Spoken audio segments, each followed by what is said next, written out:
الحمد لله رب العالمين والعاقبة للمتقين ولا عدوان إلا على الظالمين والصلاة والسلام على أشرف الأنبياء والمرسلين نبينا محمد وعلى آله وصحبه ومن اقتدى بهديه واستنى بسنته وسار على نهجه إلى يوم الدين. أما بعد، فقد قال الله سبحانه وتعالى: أعوذ بالله من الشيطان الرجيم من همزه ونفخه ونفسه. بسم الله الرحمن الرحيم. فاسألوا أهل الذكر إن كنتم لا تعلمون.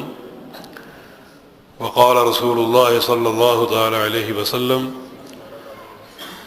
ألا سألوا فإنما شفاء العي السؤال. قابل احترام سامعین حضرات،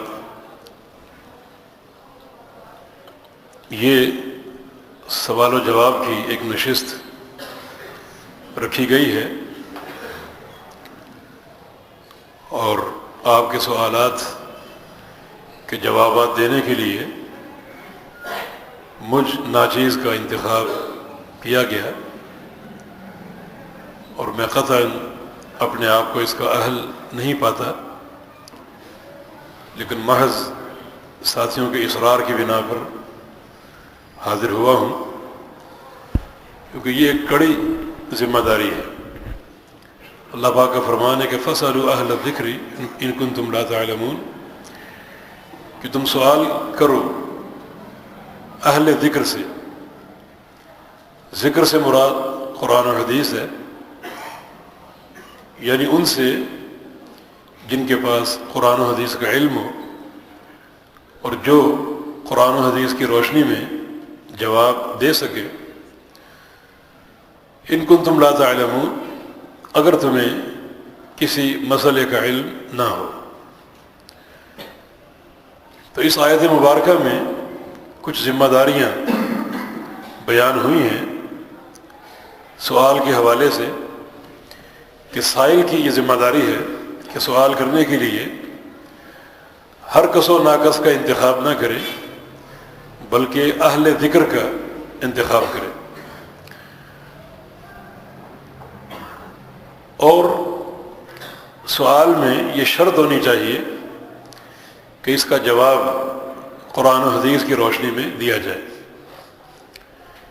یہ شرط نہ ہو کہ اس کا جواب فلاں فقہ کی روشنی میں یا فلاں کی رائے کی روشنی میں دیا جائے، ورنہ اہل الذکر کی قید کا کوئی فائدہ نہ ہوگا۔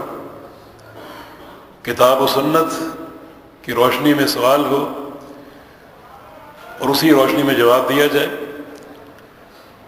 تو یہ ایک ذمہ داری جس کو پورا کرنا ضروری ہے، سائل کے لیے بھی اور جواب دینے والے کے لیے بھی۔ اور دوسری چیز، ان کنتم لا تعلمون، سوال تب کرو جب تمہیں کسی مسئلے کا علم نہ ہو۔ اگر علم ہو تو پھر سوال نہ کرو، محض کسی کا امتحان لینے کے لیے اور کسی کو آزمانے کے لیے کہ کیا جواب دیتے ہیں۔ امیر عمر کے دور میں ایک شخص نے اسی طرح ان سے سوال کیا، آپ نے جواب دیا تو اس شخص نے کہا کہ یہی سوال میں نے فلاں سے کیا تھا، ان کا جواب یہی تھا جو آپ نے دیا ہے۔ تو امیر عمر نے اسے درے سے مارا تھا کہ جو سوال تم کر چکے ہو اور جواب تمہیں مل چکا ہے، تو وہ تم نے مجھ سے کیوں کیا؟ تو یہ علم اگر نہ ہو تو پھر سوال کرو۔ تو اس آیت مبارکہ میں کچھ ذمہ داریاں مذکور ہیں۔ بہرکیف سوال کرنا یہ ایک بہت ہی اہم مسئلہ ہے۔ نبی علیہ السلام کا فرمان ہے کہ الا سألوا انما شفاء العی السؤال، کہ انہوں نے سوال کیوں نہیں کیا؟ ایک مریض کی شفا سوال کرنے میں ہے۔ واقعہ یہ تھا کہ ایک جہادی سفر میں ایک مقام پر پڑاؤ ڈالا گیا اور ایک صحابی زخمی تھا۔ رات وہ سویا تو اسے غسل کی حاجت ہو گئی۔ اب فجر کے ٹائم اٹھا اور جو آس پاس کچھ ساتھی تھے، نبی علیہ السلام دور تھے، انہی سے پوچھا کہ میں کیا کروں، میرا سر زخمی ہے، کھلا ہوا ہے، اگر میں غسل کروں گا تو مجھے اپنی جان کا خطرہ ہے۔ مگر ان صحابہ نے کہا کہ غسل کرنا فرض ہے، تمہیں کرنا پڑے گا۔ اس نے کر لیا، جس سے اس کی موت واقع ہو گئی۔ تب نبی علیہ السلام نے فرمایا کہ الا سألوا، انہوں نے سوال کیوں نہ کیا، یعنی اس سے جو جواب دینے کا اہل ہے۔ انما شفاء العی سوال، بلا شبہ ایک مریض کی شفا سوال کرنے میں ہے۔ تو اس میں بھی ایک اشارہ ہے کہ سوال کس سے کیا جائے؟ جہاں پر آپ موجود ہیں وہاں جو اعلم الامت ہے، جو زیادہ علم رکھنے والا ہے اور زیادہ بصیرت رکھنے والا ہے، اس سے پوچھا جائے، سوال کیا جائے۔ اس مجلس میں نبی علیہ السلام موجود تھے، تو انہوں نے نبی علیہ السلام سے سوال کرنے کی بجائے اپنے آس پاس ساتھیوں سے پوچھ لیا اور نتیجہ آپ نے سن لیا۔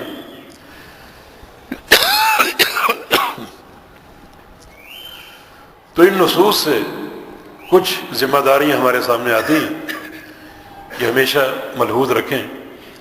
بہرکیف سوال کرنا یہ طلب علم ہے، اس کے لیے گھر سے آنا اور کسی مفتی کا قصد کرنا تاکہ اس سے علمی تشنگی بجھائی جائے اور سیرابی حاصل کی جائے، یہ ایک بڑی نعمت ہے۔ رسول اللہ صلی اللہ علیہ وسلم کا فرمان ہے، من سلک طریقا یلتمس فیہ علما سہل اللہ لہ بہ طریقا الی الجنہ، کہ جو شخص کسی راستے پر چلے اور اس کا مقصد طلب علم ہو تو اللہ تعالیٰ اس کا جنت کا راستہ آسان کر دیتا ہے۔ یقیناً ہمارا یہ یہاں آنا طلب علم ہی کے لیے ہے، تو اللہ رب العزت اس حدیث کے بمصداق ہمارے لیے، سب کے لیے جنت کا راستہ آسان فرما دے۔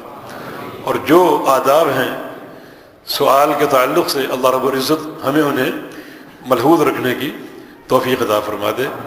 اور میرے لیے دعا کریں کہ اللہ رب العزت جواب کے تعلق سے مجھے استقامت دے اور میری زبان کو لغزش سے اور غلطی سے محفوظ رکھے، اور ایک صحیح علم آپ تک پہنچانے کی مجھے اللہ تعالیٰ توفیق عطا فرمائے۔ فما توفیقی الا باللہ۔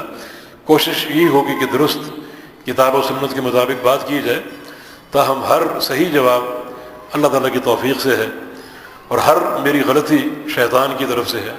اللہ اور اس کا رسول اس سے بری ہیں۔ اللہ تعالیٰ ہمیں دین خالص پر قائم رکھے، علم نافع عطا فرمائے اور عمل صالح کی توفیق عطا فرمائے۔ آج کا پہلا سوال طہارت اور نماز کے حوالے سے ہے کہ اگر کسی کو پیشاب یا پخانے کی نالی لگی ہوئی ہو اور وہ ایک جگہ میں جمع ہو رہا ہو، اس طرح وضو کے بعد اور نماز کے دوران کیا اس بیگ میں پیشاب یا پخانے کی موجودگی میں نماز پڑھی جا سکتی ہے، اور کیا وضو قائم رہے گا؟ اس شخص کو ہر نماز کے لیے الگ سے وضو کرنا پڑے گا، اور وضو کر کے وہ نماز میں داخل ہو جائے، شروع کر دے۔ اس کے بعد چاہے اس کے پیشاب یا قطرے کی شکل میں خارج ہوتا رہے اور وہ ایک تھیلی میں جمع ہوتا رہے، کوئی حرج نہیں ہے، لیکن ہر نماز کے لیے مستقل وضو کرنا پڑے گا۔ باقی رہا یہ اشکال کہ یہ تھیلی اس کے ساتھ ہی رہتی، تو اس کو ساتھ رکھ کے نماز ہو جائے گی؟ جی ہو جائے گی، کیونکہ یہ اضطراری شکل ہے اور اس کے سوا کوئی چارہ کار نہیں ہے، اور اس کا اصل احادیث میں موجود ہے۔ نبی علیہ السلام کے دور میں حمنہ بنت جحش رضی اللہ عنہ صحابیہ تھی، اور ان کی بہن زینب بنت جحش، دونوں بہنوں کو ایک مرض تھا، استحاضہ کا مرض، یعنی ماہواری تو آتی تھی، لیکن ماہواری کا پیریڈ ختم ہونے کے بعد انہیں فساد عروق سے خون بہتا رہتا تھا اور بہت ہی پریشان تھی۔ بلکہ حمنہ بنت جحش کا بیان ہے کہ بعض اوقات خون اتنا کثیر مقدار میں بہتا کہ لوٹا بھر جاتا۔ تو پھر یہ پریشان ہو کر نبی علیہ السلام کے پاس آئیں کہ میں نماز کا کیا کروں؟ تو رسول اللہ صلی اللہ علیہ وسلم نے ارشاد فرمایا تھا کہ تم سختی سے زیر جامہ کچھ لباس پہنو، روئی اچھی مقدار میں رکھ کے اور اچھی طرح باندھ کر نیچے کپڑا کس لو، اوپر اپنا نارمل لباس پہن لو، اور ہر نماز کے لیے تم وضو کرو اور نماز پڑھتی رہو۔ تو اس میں دونوں چیزیں موجود ہیں۔ نماز کے دوران اگر خون بہتا ہے تو وہ بھی کوئی حرج نہیں ہے، اور چونکہ وہ خون اس کے ساتھ ہی ہے اور یہ ناپاک خون ہے، اور اس جو نیچے اس نے زیر جامہ پہنا ہوا ہے اسی میں سارا خون جمع ہے، تو خون کے ساتھ ہی وہ نماز اس کی درست ہو جائے گی۔ تو دریں صورت جو سائل کا سوال ہے اس میں چونکہ اضطرار ہے لہذا مجبوراً یہ نماز اس کی درست ہوگی، اور ہر نماز کے لیے مستقل اسے وضو کرنا پڑے گا۔ اللہ اعلم۔ سوال نمبر 2، کیا یہ بات درست ہے کہ سعودی عرب میں صلاۃ تسبیح نہیں پڑھی جاتی؟ جماعت سے نہیں پڑھی جاتی، باقی صلاۃ التسبیح ثابت ہے عبداللہ بن عباس کی روایت سے، اور اس روایت کو علماء نے حسن درجے کا قرار دیا ہے، اور تقریباً 14 صحابہ سے یہ روایت ملتی ہے۔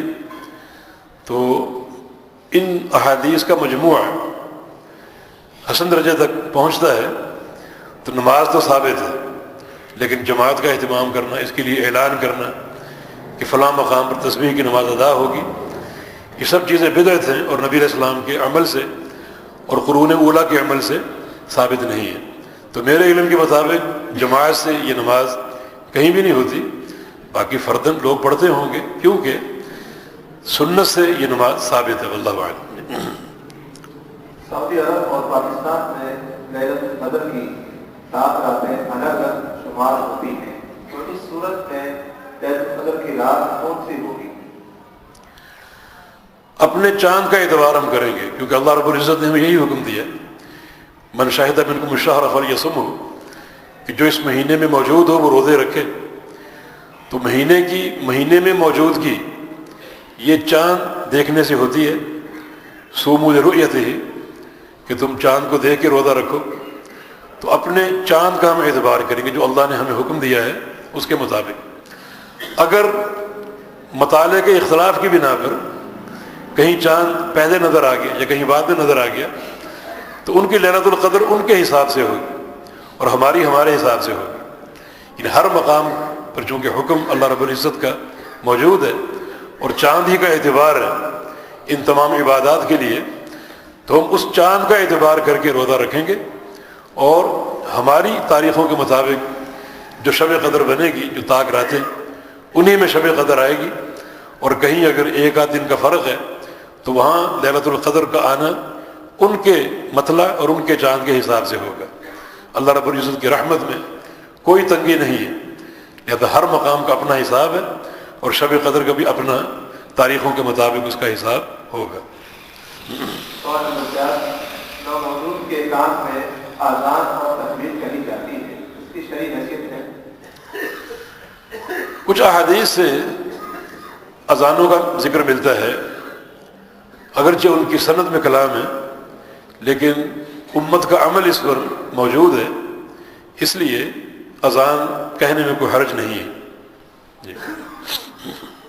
کیا بچے کے پیدائشی بالوں کے وزن کے برابر چاندی صدقہ کرنا شرعاً ثابت ہے؟ ہاں، یہ حدیث موجود ہے، یعنی اس کے 7ویں دن اس کے بال اتارے جائیں اور اس کے وزن کے برابر چاندی صدقہ دی جائے، یہ حدیث ثابت ہے، اور یہ عمل نبی علیہ السلام سے ثابت ہے، آپ نے کیا حسنین کی پیدائش پر، اور اس کا فائدہ واللہ عالم یہی ہے کہ اللہ رب العزت اس عمل سے اس بچے کو بلاؤں سے تکلیفوں سے محفوظ رکھے گا۔ غوث، ابدال اور قلندر، ان الفاظ اور الفاظ کی حدیث نبی صلی اللہ علیہ وسلم سے کوئی تشریح ملتی ہے؟ نہیں، یہ غوث عربی لفظ ہے، لفظ تو موجود ہے، جس نبی علیہ السلام کی دعا یا حی یا قیوم برحمتک نستغیث، نستغیث کا مادہ غوث ہے، غوث کا معنی مدد، نستغیث کا معنی ہم تجھ سے مدد طلب کرتے ہیں۔ تو غوث کی کوئی حقیقت اگر ہے تو یہی ہے کہ اللہ رب العزت سے مدد طلب کی جائے سارے امور میں، اس معنی میں تو یہ لفظ موجود ہے، لیکن جس معنی میں لوگ استعمال کرتے ہیں کہ فلاں غوث ہے اور فلاں غوث اعظم ہے، یہ خالص شرک ہے اور اس کا ثبوت قطعاً نہیں ہے۔ اللہ رب العزت ہی مدد کرتا ہے اور وہی وکیل ہے، کارساز ہے اور مدد کرنے والا ہے۔ اور نبی علیہ السلام کی یہ دعا برحمتک نستغیث، ہم تجھی سے مدد طلب کرتے ہیں، ایاک نعبد و ایاک نستعین، سورہ فاتحہ بار بار آپ دہراتے ہیں، ہم خاص تیری ہی عبادت کرتے ہیں اور خاص تجھ ہی سے مدد طلب کرتے ہیں۔ تو لفظ غوث عربی لفظ ہے، مدد کے معنی میں مدد کس سے طلب کی جائے؟ اللہ رب العزت سے، اللہ تعالیٰ کے علاوہ کوئی مدد نہیں کر سکتا۔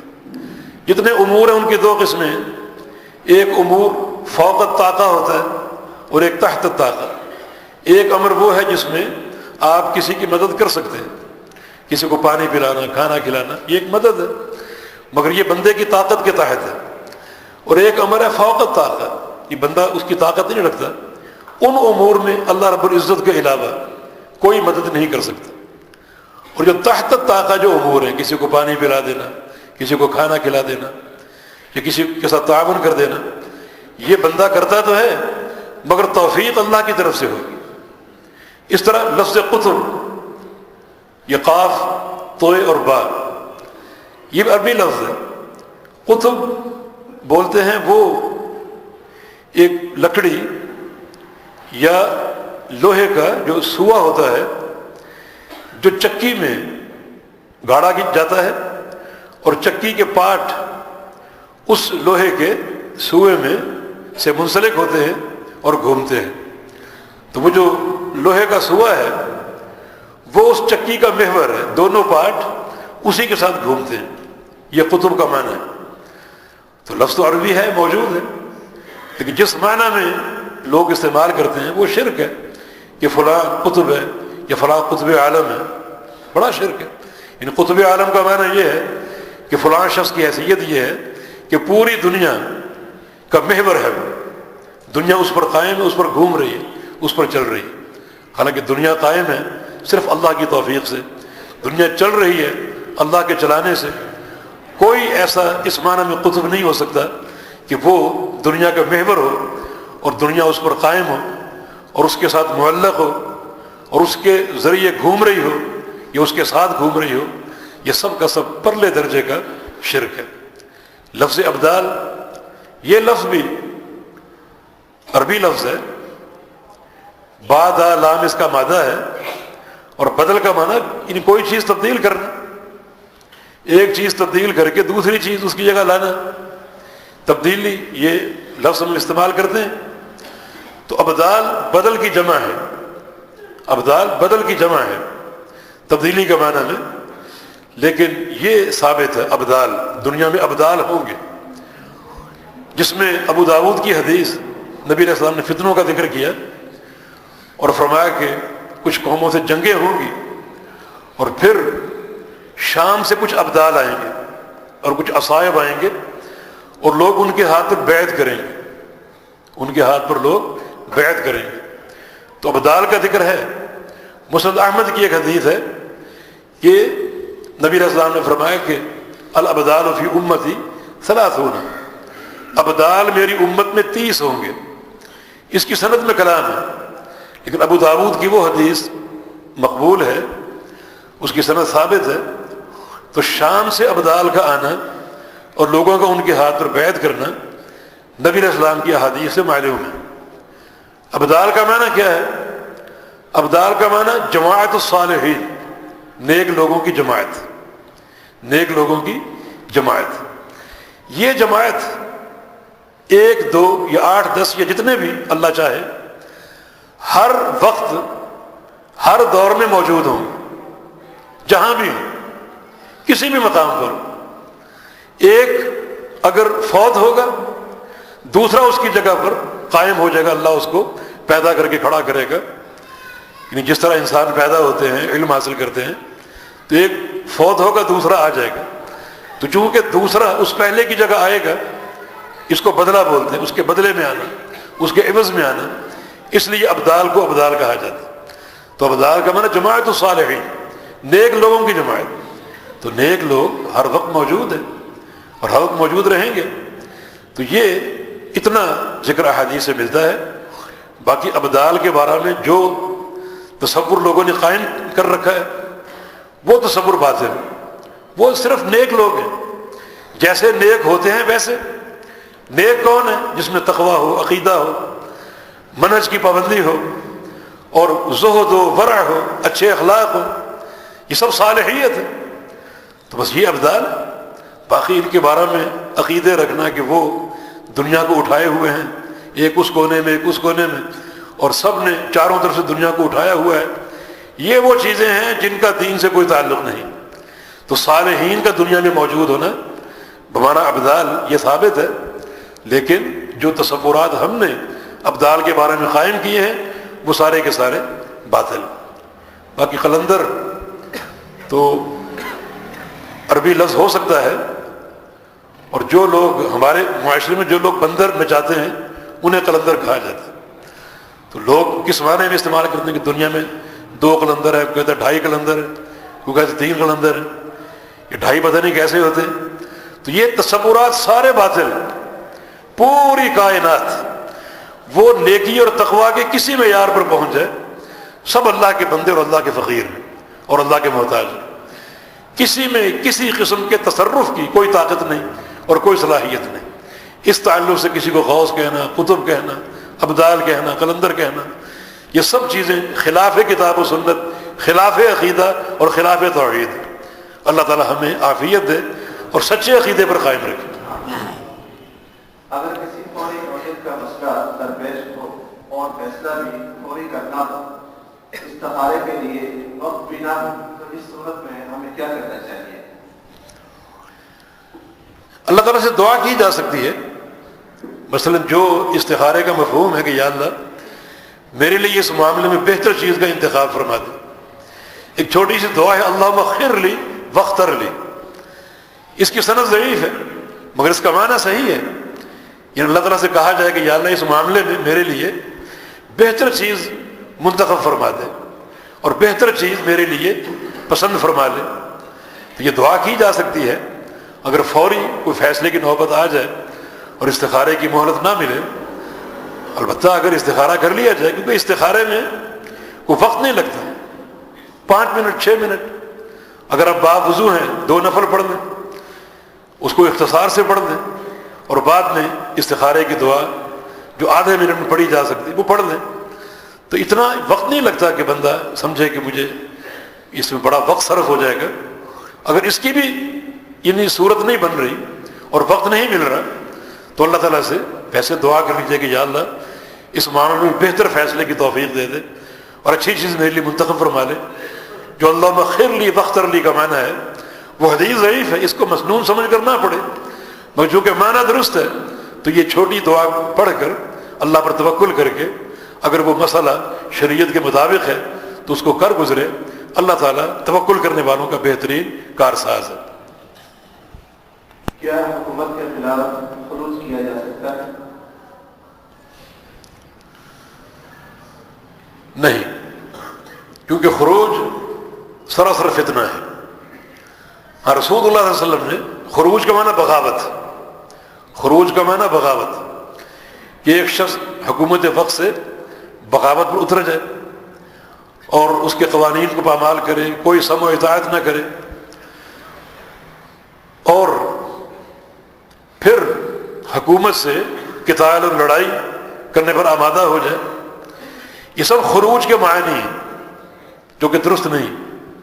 ہاں رسول اللہ صلی اللہ علیہ وسلم نے خروج کو جائز قرار دیا ہے 2 صورتوں میں. ایک کفر بواہ کا ارتکاب کہ جو حاکم وقت ہے اس سے کفر بواہ کا ارتکاب، کفر بواہ یعنی کھلم کھلا کفر، صریح کفر، ایسا کفر نہیں جسے کسی تعویل سے ثابت کرنا پڑے بلکہ کفر بواہ. اور دوسری بات یہ کہ عندکم فی ذلک من اللہ برہان، تمہارے پاس اللہ کی طرف سے اس کے کفر ہونے پر بالکل ٹھوس اور چلی اور کھلم کھلی دلیل موجود ہے. اچھا یہ 2 صورت، یہ صورت ہے خروج کی. لیکن کیا اس صورت میں فوری خروج کرنا پڑے گا؟ نہیں۔ تیسری بات یہ دیکھنی پڑے گی کہ میرے اندر حکومت سے مقاومت کی طاقت ہے یا نہیں، مقابلے کی۔ کچھ علاقوں میں، جس میں ہم سوریہ کی مثال دیتے ہیں، حما کی، جہاں شیخ البانی رحمہ اللہ تھے، اور الجزائر کی مثال دیتے ہیں، وہاں کچھ لوگوں نے وقت کی حکومت سے خروج کیا۔ ان میں کچھ علماء بھی تھے، طلبۃ العلم بھی تھے، صالحین تھے، مگر چند دنوں کے اندر اندر حکومت نے اپنی پوری طاقت سے اسے کچل دیا، اور نتیجے میں بڑے بڑے علماء اس حادثے میں شہید ہوئے۔ اور جس طرح ایک بلڈوزر پھیر دیا جاتا ہے، اس طرح پھیر کر اس علاقے کو صالحین سے، علماء سے بالکل صاف کر دیا گیا۔ اب نتیجہ یہ کہ جو ایک دعوت کا ایک محال وہاں موجود تھا، وہ بھی بند ہو گیا۔ کتاب و سنت کی دعوت، توحید کی دعوت، کوئی دعوت کا نام لیوا باقی نہ رہا۔ تو مقاومت ضروری ہے۔ اور چوتھی بات یہ کہ فتنہ نہ ہو، کوئی آپ کے خروج میں فتنہ نہ ہو، کیونکہ شریعت نے فتنے کو انتہائی بدترین قرار دیا ہے۔ اللہ پاک کا فرمان ہے والفتنۃ اشد من القتل، کہ فتنہ جو ہے وہ قتل سے زیادہ سخت ہے، زیادہ معیوب ہے۔ تو فتنہ بالکل نہ ہو، کیونکہ اس میں دیکھا جائے گا کہ زیادہ ضرر کس مفسدہ میں ہے۔ اگر ہم حکومت کے معاملے میں خاموش رہیں، اپنی عبادات کریں، دعوت پیش کرتے رہیں، توحید بیان کرتے رہیں، ہم پر کوئی قدغن نہیں ہے، تو یہ آسان راستہ ہے۔ اس وقت تک بغاوت کا کوئی جواز نہیں ہے جب تک حکومت وقت آپ کی دعوت توحید کے راستے میں حائل نہیں ہوتی۔ اور یہ ایک نعمت ہے۔ بہت سے علاقے ایسے ہیں جہاں آپ توحید کا نام نہیں لے سکتے، تو جب تک آپ توحید بیان کر سکتے ہیں اور نمازیں پڑھ سکتے ہیں اور اپنے دین کے شعائر پورے کر سکتے ہیں، تو اس وقت تک کسی بغاوت کا اور خروج کا کوئی ثبوت نہیں ملتا۔ اور پھر تری صورت اگر فتنے کا امکان ہو کہ حکومت چوکنی ہو کر آپ پر حملہ کر دے، اور پھر بہت سے انتہائی معیوب واقعات بھی ہوتے ہیں جو آپ کے سامنے ہیں، تو پھر یہ چیز شرعی مقاصد کے خلاف ہے۔ شریعت فتنے کو ختم کرنا چاہتی ہے، فتنے کو بھڑکانا نہیں چاہتی۔ اور شریعت یہ چاہتی ہے کہ آپ جو ہے وہ ایسا معاملہ کھڑا نہ کریں جس سے عزت پامال ہوں اور جس سے جانیں تلف ہوں، اموال تلف ہوں، بلکہ اگر آپ سلامتی کے ساتھ اپنے دین پر چل رہے ہیں اور اللہ کی عبادت کر رہے ہیں اور دعوت دے رہے ہیں، تو اس صورت میں فتنے کا راستہ، خروج کا راستہ اختیار کرنا بالکل درست نہیں ہے اور شریعت کے مقاصد کے خلاف ہے۔ کس جگہ جہاد فی سبیل اللہ ہو رہا ہے اور کون کر رہا ہے؟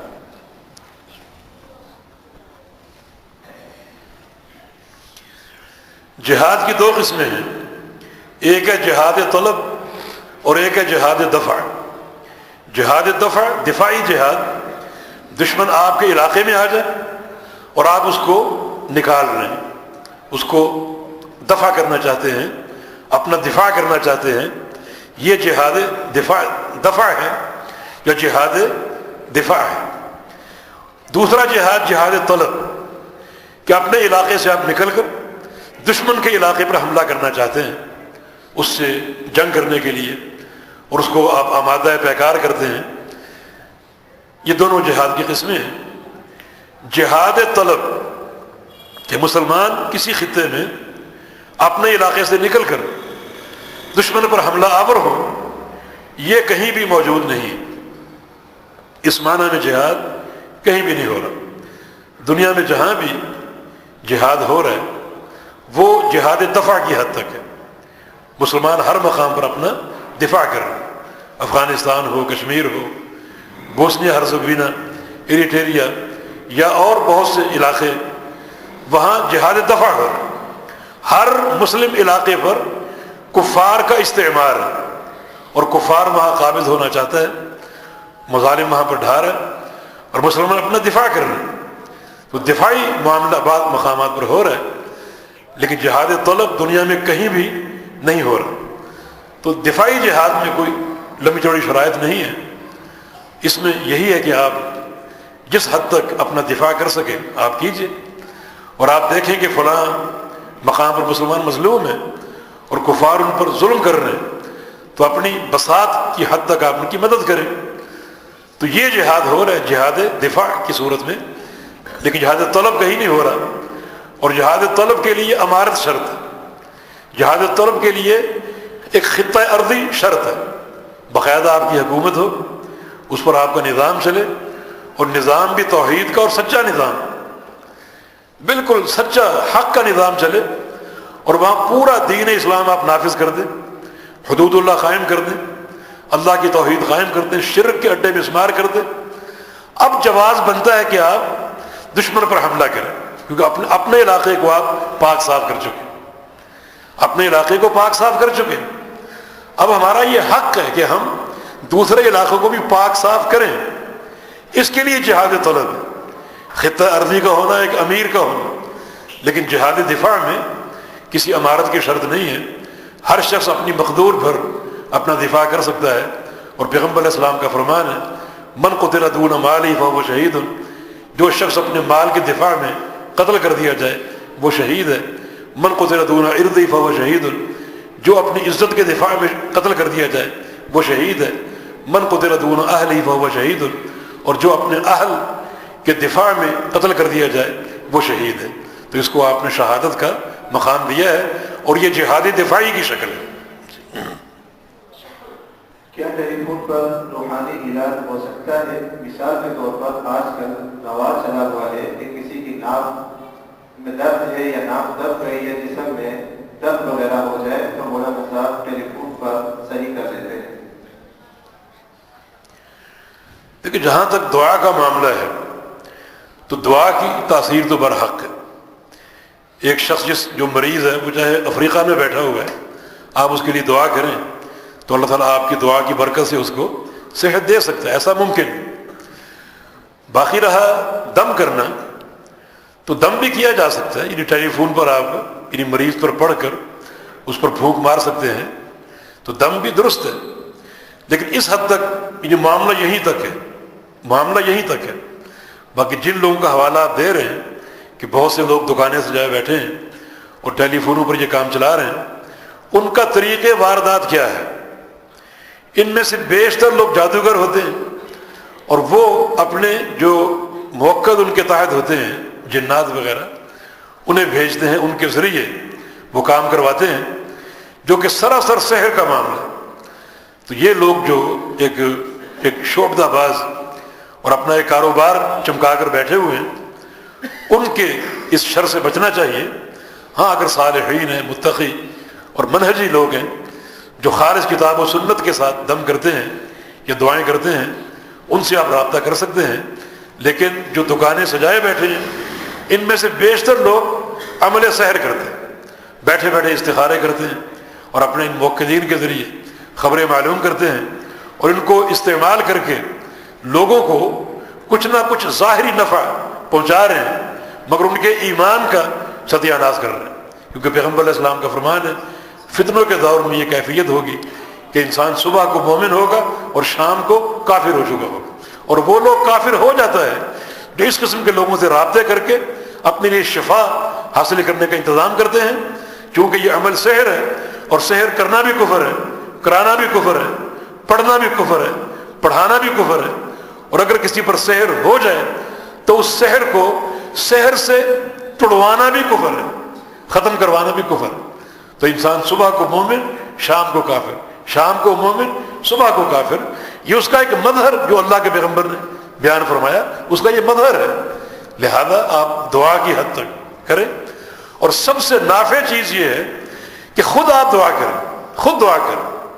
اپنے مرض کے تعلق سے جو درد آپ کے دل میں ہے وہ کسی مولوی کے دل میں نہیں ہے، اس کا تو سارا درد اپنی جیب کی حد تک ہے کہ میں اس کی خدمت کروں گا اور میری جیب گرم ہوگی، اسے آپ کے درد کی کیا پرواہ۔ تو جو درد آپ کے دل میں ہے، اگر بچہ بیمار ہے، اس کے تعلق جو اخلاص آپ کے دل میں ہے وہ کسی غیر کے دل میں نہیں ہے۔ اور یہ بات یاد رکھو، اللہ رب العزت کسی شخص کو مرض دے کر اسے آزماتا ہے۔ میرا بندہ اب مجھے پکارتا ہے نہیں پکارتا، تو یہ پکارنے کا وقت ہے، الہا کا وقت ہے، اللہ سے دعائیں کرو. اور یہ موقع بھی آپ مولویوں کو دے دیں کہ یہاں میں نے دعا نہیں کرنی، یہ کام مولوی ہی کریں، تو یہ ناکامی ہے، امتحان ہے، ناکامی ہے. پیغمبر علیہ السلام کی حدیث ہے سورہ فاتحہ نعمت الرقیہ، سب سے بہترین دم، ام القرآن ہے، یہ ام القرآن، سب سے بہترین دم. کس کو یہ یاد نہیں؟ یہ دم کرو اخلاص کے ساتھ، اللہ تعالیٰ شفا دے گا اور صحت دے گا. بڑا اہم مسئلہ ہے کہ جو حضرات بیرونی ممالک میں اپنی بہن یا بیوی کو لے جاتے ہیں اور وہاں بیوی کو بہن یا بہن کو بیوی باور کرواتے ہیں، تو اس بارے میں قرآن و حدیث میں کیا حکم ہے؟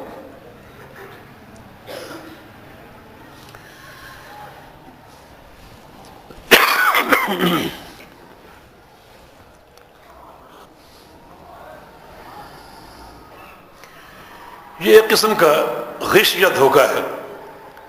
اس سے اگر کوئی ذاتی مصلحت حاصل کرنا مقصود ہے، اس طرح کے مخالف کو اس کا نقصان ہے، تو پھر یہ ناجائز ہے. لا ضرر ولا ضرار، پھر یہ ناجائز ہے. یعنی کسی کو نقصان دینا اپنے فائدے کے حصول کے لیے ناجائز ہے. لیکن بعض اوقات ایک شخص اس کا محتاج ہوتا ہے، وہاں کیونکہ سکونت پذیر ہے اور وہاں اپنی بیوی کو بلانا چاہتا ہے، اور اس کے لیے یعنی بہن باور کرنا ضروری بن رہا ہے، تو پھر اسلامی بہن کی نیت کر کے، کیونکہ ہر مسلمان آپس میں بھائی بہنیں ہیں، بیوی شوہر بھی ایک رشتے میں بیوی شوہر ہے، اسلامی رشتے میں بھائی بہن وہ ہو سکتے ہیں. تو یہ ایک باور کر کے اگر کسی کو نقصان نہیں ہو رہا اور اس کو اس عمل سے ایک مصلحت حاصل ہو رہی ہے، تو پھر یہ اس کا جواز بن سکتا ہے.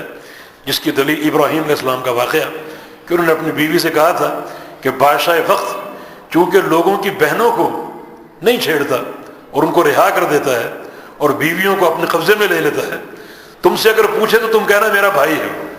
حالانکہ وہ شوہر تھے، لیکن یہ بہن بھائی کا رشتہ یہ اسلامی رشتہ ہے، نہ کہ یہ رشتہ مناکحت کا رشتہ. مناکحت کے رشتے میں بیوی شوہر ہے، مگر اسلامی رشتے میں بھائی بہن مصلحت کے تحت اپنے آپ کو ظاہر کر سکتے ہیں. واللہ اعلم. حکومت کی طرف سے عوام پر بے شمار ٹیکسز لگائے جاتے ہیں، ان ٹیکسز کے بارے میں شرعی حکم کیا ہے؟ اگر ادا کریں تو کوئی اجر ملے گا، اگر ادا نہ کریں تو کیا گناہ ملے گا؟ ٹیکس کا نظام باطل ہے اور سراسر کتاب و سنت کے خلاف. ایک حاکم کی ذمہ داری زکوٰۃ وصول کرے اور زکوٰۃ پوری طاقت سے وصول کرے، ایک ایک پیسہ وصول کرے. یہ نظام اللہ نے رکھا ہے، اور اگر زکوٰۃ حاکم دیانتداری سے وصول کرنے میں کامیاب ہو جائے، چونکہ اللہ تعالیٰ کا نظام ہے اور اللہ رب العزت ہر نظام کو بہتر جانتا ہے، سب سے بہتر جانتا ہے. یہ نظام ہمارا ایمان ہے کہ اگر یہ صحیح معنی میں قائم ہو تو معاشرے سے فقر ختم ہو سکتا ہے. حکومت کا جو ایک کاروبار ہے سلطنت کا، وہ صحیح معنی میں چل سکتا ہے اس زکوٰۃ کے نظام سے. بے برکتی اس لیے ہے کہ زکوٰۃ کا نظام قائم نہیں ہے اور ٹیکس وصول کیے جاتے ہیں، حالانکہ ٹیکس زکوٰۃ سے کہیں بڑھ کر لیے جاتے ہیں. زکوٰۃ تو 2.5% ہے اور ٹیکس تو سیل ٹیکس اور پتہ نہیں کیا کیا ٹیکس، یعنی جمع ہوتے ہوتے کہاں تک پہنچ جاتے ہیں. مگر پھر بھی گورنمنٹ روتی ہے اور قرضے لیتی ہے، اس لیے کہ یہ شریعت سے بغاوت ہے گورنمنٹ. تو شریعت میں زکوٰۃ کا نظام ہے، اس کو صحیح معنی میں نافذ کرنے میں اگر کامیاب ہو جاؤ تو سارے مسائل حل ہو جائیں گے، کیونکہ اللہ تعالیٰ کا نظام ہے اور اللہ کے نظام میں کوئی نقص نہیں ہے. اور ٹیکس جو حاکم ٹیکس لگاتا ہے وہ شریعت کی نگاہوں میں بہت ہی بدترین حاکم، جس کی دلیل پیغمبر علیہ السلام کی حدیث، آپ نے ماعز اسلمی کو جب سنسار کیا گیا اس موقع پر فرمایا تھا کہ ماعز اسلمی جس سے زنا کا عمل سرزد ہو گیا تھا، صحابہ نے کہا کہ اس نے کیوں اپنے آپ کو رسوا کیا، پردہ ڈال دیتا، ظاہر نہ کرتا اپنے آپ کو، خام خواہ اپنے آپ کو ظاہر کیا. اب نتیجہ یہ کہ اس پر پتھر مارے گئے، رجم کیا گیا. تب رسول اللہ صلی اللہ علیہ وسلم نے ارشاد فرمایا ماعز اسلمی کے مقام کو اجاگر کرنے کے لیے کہ لقد تاب توبۃ لو تابہ صاحب مقسن لوسعت، کہ ماعز اسلم ایسی توبہ کر گیا ہے کہ یہ توبہ اگر صاحب مقص کر لے تو اللہ اس کو بھی معاف کر دے. صاحب مقص دو انسان ہیں، ایک ٹیکس خور حاکم جو ٹیکس لگاتا ہے، اس کا معنی ٹیکس خور حاکم کا ٹیکس لگانا یہ زنا کے عمل سے زیادہ خطرناک ہے. صاحب مقص کا دوسرا معنی بتہ خور جو طاقت کے زور پہ، اسلحے کے زور پر لوگوں سے مال چھینتا ہے، وہ بھی صاحب مقص ہے. اس کا معنی اس کا یہ عمل زنا کے عمل سے بھاری ہے. تو یہ دلیل، یہ حدیث اس بات کی دلیل ہے کہ بہت ہی خطرناک عمل. باقی رہا آپ کا سوال، اگر ہم ٹیکس ادا کریں تو اس کا ہمیں اجر ملے گا؟ جی ہاں، رسول اللہ صلی اللہ علیہ وسلم کی حدیث ہے، ایک وقت آئے گا ایسے حاکم ہوں گے کہ تم پر ظلم کریں گے اور تمہارا مال تم سے چھینیں گے. صحابہ نے کہا ہم کیا کریں؟ فرمایا کہ تم صبر کرو. اس حدیث کو سامنے رکھتے ہوئے اگر تم صبر کرتے ہوئے جو مال وہ مانگتے ہیں، چھینتے ہیں، وہ تم ان کو ادا کرتے ہو تو یقیناً اس حدیث کی اتباع کا بڑا اجر ملے گا، بڑا ثواب ملے گا. تاہم اگر کسی گناہ میں ملوث ہوئے بغیر ٹیکس بچا سکتے ہیں تو بچا لیجیے، تاکہ یہ مال جو بڑی محنت سے انسان حاصل کرتا ہے اس کو دینی کاموں میں، دعوت کے کاموں میں، جہاد کے کاموں میں، مساجد کی تعمیر میں صرف کر سکے. بہت سی مددات ہیں، بہت سے مصارف ہیں جہاں استعمال کی ضرورت ہوتی ہے. تو کسی امر حرام کے ارتکاب کے بغیر اگر ٹیکس سے بچا جا سکتا ہے تو ضرور بچ جائے، تاکہ یہ پاکیزہ پیسہ دین کے کام آ سکے. اللہ اعلم. نشہ آور اشیاء یعنی پان، گٹکا، نسوار اور سگریٹ وغیرہ استعمال کرنا شریعت کی نظر میں کیسا ہے؟ حرام ہے. ان میں سے کوئی چیز حلال نہیں ہے کیونکہ یہ چیزیں نشہ آور ہیں. آپ کہیں گے کہ بہت سے لوگوں کو نشہ نہیں آتا، آپ ان کو کھلا کر دیکھیں جو اس کے عادی نہیں ہیں، جو تمباکو نہیں کھاتے، انہیں آپ کھلا کر دیکھیں.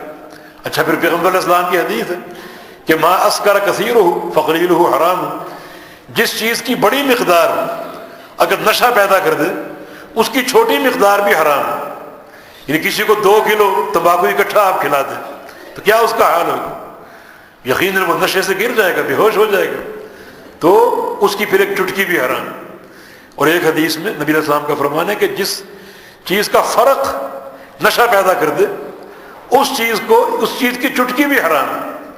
فرق ایک پیمانہ ہے جو 60 سا کا ہوتا ہے، 60 سا کا ایک فرق ہوتا ہے، اور ایک سا 2.5 کلو کا ہوتا ہے. اب 60 کو 2.5 سے ضرب دیجیے، کیا بنتا ہے؟ اتنی مقدار میں اگر نشہ آور چیز نشہ پیدا کر دے تو اس کی ایک چٹکی بھی حرام ہے. تو یہ تمباکو اور یہ پان اور یہ ہر چیز جو آپ نے نام لیے، ہمیں تو نام بھی نہیں آتے، یہ سارے کے سارے ناجائز اور حرام ہیں. جی. اگر کوئی پولیس والا پکڑنے اور چھوڑنے کے لیے پیسے طلب کرے تو اس کو پیسے دینا کیا رشوت کے زمرے میں آئے گا؟ اسی طرح کوئی نوکری لگوانے کے لیے پیسے طلب کرے تو کیا اس کو پیسے دینا جائز ہے؟ رشوت بنتی ہے 2 بنیادوں سے.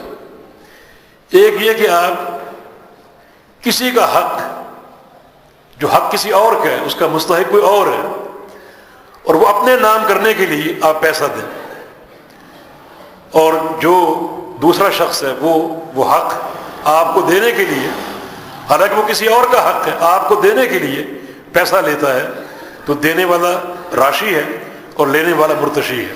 یہاں اللہ کے پیغمبر کا فرمان ہے اور راشی المرتشی کلاہما فی النار، رشوت دینے والا اور لینے والا دونوں جہنمی ہیں. لیکن جو 2 صورتیں آپ نے پوچھی ہیں ان میں کسی کا حق آپ نہیں مار رہے. پولیس والا اگر آپ سے رشوت طلب کر رہا ہے تب آپ کی جان چھوٹے گی، تو آپ اس کو اگر دیتے ہیں اپنی جان چھڑانے کے لیے تو آپ راشی نہیں ہیں، وہ مرتشی ہے، اس کا وبال اسے ملے گا، آپ کو نہیں ملے گا. اسی طرح اگر کوئی چیز، کسی دفتر میں کوئی کام ہے، اس کے لیے آپ پیسہ کسی کو دیتے ہیں، کھلاتے ہیں، وہی چیز ہے، وہ کسی کا حق نہ ہو، وہ حق آپ ہی کا ہو، آپ ہی کا حق ہو. اور وہ حق آپ کو حاصل ہوتا ہے کب؟ جب اس کو پیسہ کھلاتے ہیں.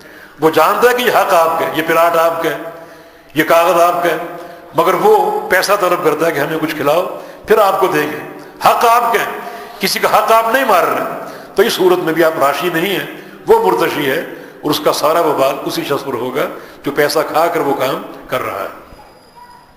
آپ کے خطبے میں سنا گیا ہے کہ اگر ایک عالم فاجر و فاسق ہو تب بھی اس کے عمل کو نہ دیکھا جائے اور اس سے علم حاصل کیا جا سکتا ہے۔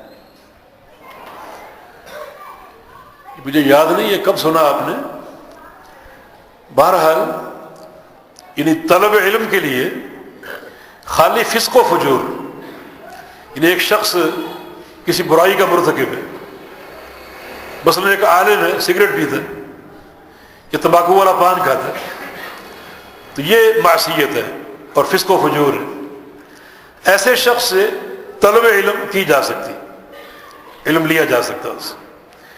لیکن اگر ایک عالم جو اپنے آپ کو عالم کہتا ہے، شیخ الاسلام کہتا ہے، اور وہ کسی بدعت کا مرتکب ہے، تو چاہے اس کے پاس زمین سے آسمان تک علم ہو، اس سے علم حاصل کرنا ناجائز ہے۔ تو اب معصیت میں فرق کریں، ایک عام گناہ ہوتا ہے اور ایک شرک و بدعت ہوتا ہے۔ مشرک یا مبتدع عالم سے علم طلب کرنا ناجائز ہے، لیکن اگر مجرد معصیت ہے، کسی گناہ کا ارتکاب ہے، تو اس سے آپ اگر علم لینا چاہیں تو لے سکتے ہیں۔ بہتر یہ ہے کہ اس سے نہ لیں، لیکن جواز کی حد تک درست ہے۔ لیکن اگر مبتدع ہے یا شرک کا مرتکب ہے تو پھر اس کے قریب جانا بھی ناجائز ہے۔ اس کے قریب جانا اس کی تائید ہوگی، اس کی بدعت کی تائید ہوگی، اور یہ چیز دین اسلام کی غیرت کے خلاف ہے۔ ایسے شخص سے قطعاً علم نہ لیا جائے۔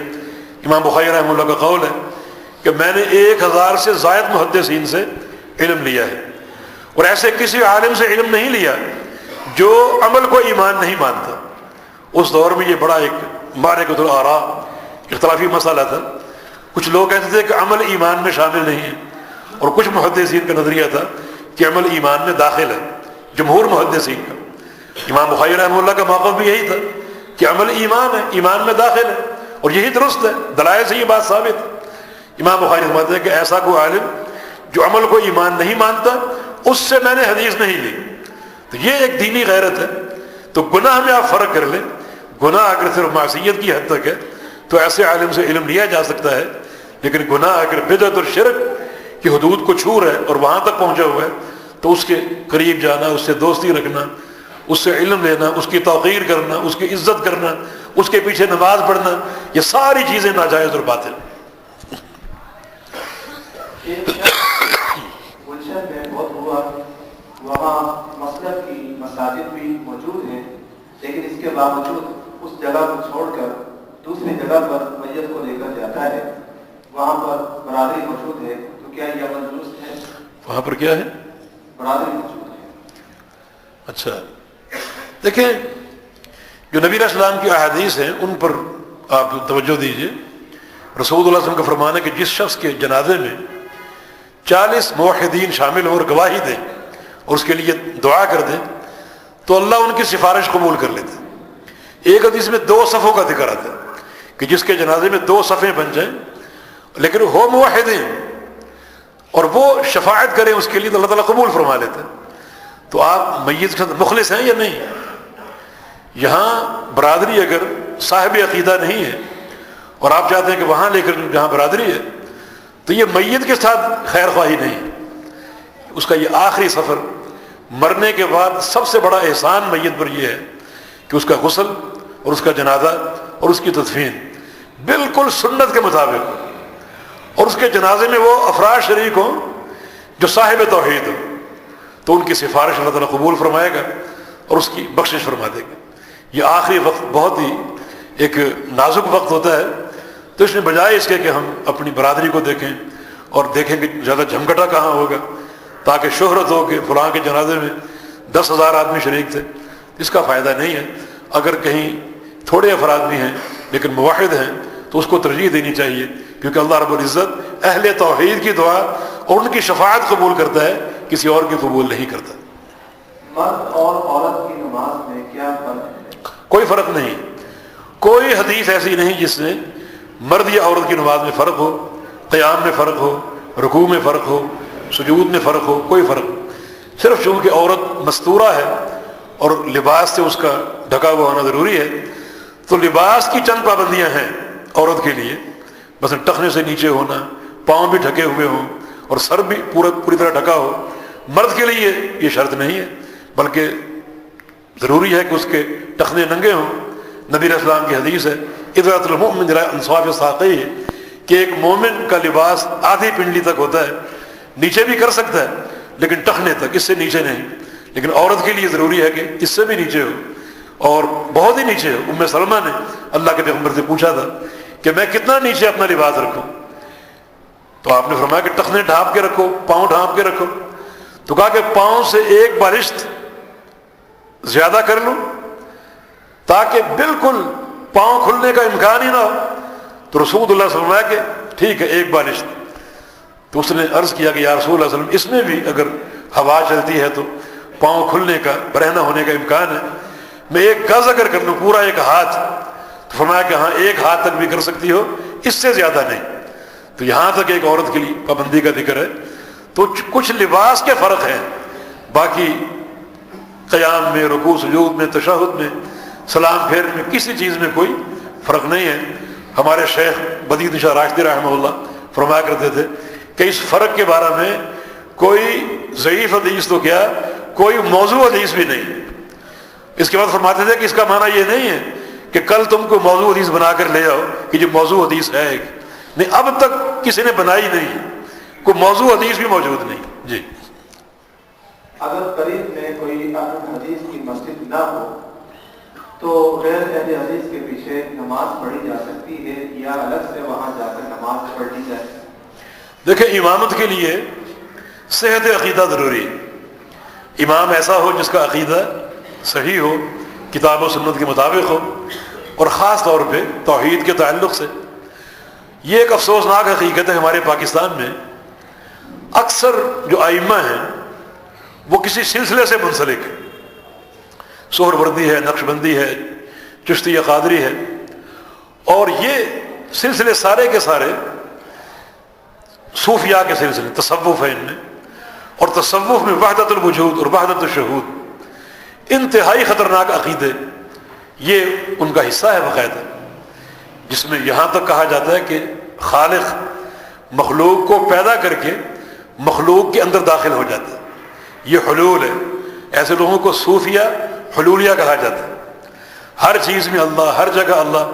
حالانکہ قرآن بار بار بیان کرتا ہے کہ اللہ تعالیٰ عرش پر مستوی ہے، اس کی ذات عرش پر ہے، اور اس کا علم، احاطہ، قبضہ اور قدرت پوری کائنات پر ہے، اور کوئی چیز اس کے علم سے اوجھل نہیں ہے، لیکن بذات ہی وہ عرش پر مستوی ہے. یہ وہ سچا عقیدہ جو کتاب و سنت نے ہمیں دیا. لیکن ان تصوف کے سلسلوں میں اللہ تعالیٰ کا حلول کرنا مخلوق میں، ہر جگہ ہونا، ہر چیز کا اللہ ہونا، وحدت الوجود اور وحدت الشہود، بڑے خطرناک عقیدے. تو خاص طور پہ چونکہ تقریباً ہر مسجد میں یہ عقیدے موجود ہیں اور اس تصوف کے سلسلے کے حاملین موجود ہیں، اس لیے ایسے شخص کے پیچھے خاص طور پہ نماز بالکل نہیں ہوگی. امامت کے لیے آپ صحیح العقیدہ شخصیت کا انتخاب کریں اور اس کے پیچھے نماز پڑھیں. اور آپ نے دوسری بات پوچھی، اگر صحیح العقیدہ امام نہ ہو تو اپنے گھر میں آپ نماز پڑھیں. اگر آپ تنہا ہیں، آپ اذان کہیں، آپ تکبیر کہیں اور نماز شروع کر دیں. اللہ تعالیٰ آپ کے اخلاص کو دیکھ رہے ہیں. ہو سکتا ہے پیچھے فرشتے کھڑا کر دیں اللہ تعالیٰ. گھر کے افراد ہیں، آپ ان کو جماعت کرائیں، بھائی ہے، والد ہیں، بہنیں ہیں، بیوی ہے، والدہ ہے. خواتین پیچھے کھڑی ہو جائیں اور مردوں کی صف آگے بن جائے اور جماعت ہو جائے. اللہ تعالیٰ اس علاقے میں یہ توفیق دے دے کہ مسجد کی تعمیر ہو. ہر علاقے میں کوشش کرنی چاہیے تاکہ مسجد کی تعمیر ہو جائے، نمازوں میں آسانی ہو اور دعوت کا سلسلہ بھی وہاں سے چل نکلے. کیا تہبند کو نماز کے دوران دبوچنا منع ہے؟ نیز تہبند کا ٹخنے سے اوپر رکھنا صرف نماز میں ہے یا عام حالات میں ہے؟ یہ دبوچنے سے کیا مراد؟ سمیٹنا ہوگا. یعنی تہبند کو دبوچنا یہ پہلی بار سنا ہے. اگر مقصد ان کا یہ ہے کہ اوپر جو موڑنا ہے، جو اوپر موڑا جاتا ہے، تو بھائی تہبند یعنی بنتا ہی موڑنے سے ہے. یعنی وہ جو تہبند انسان باندھتے ہیں تو جب تک موڑے نہ وہ بنتا نہیں ہے، وہ سیٹ نہیں ہو سکتا. میرا خیال یعنی انصاف کی یعنی کے سامنے وہ حدیث ہوگی کہ رسول اللہ صلی اللہ علیہ وسلم نے نماز میں کپڑوں اور بالوں کو فولڈ کرنے سے منع کیا.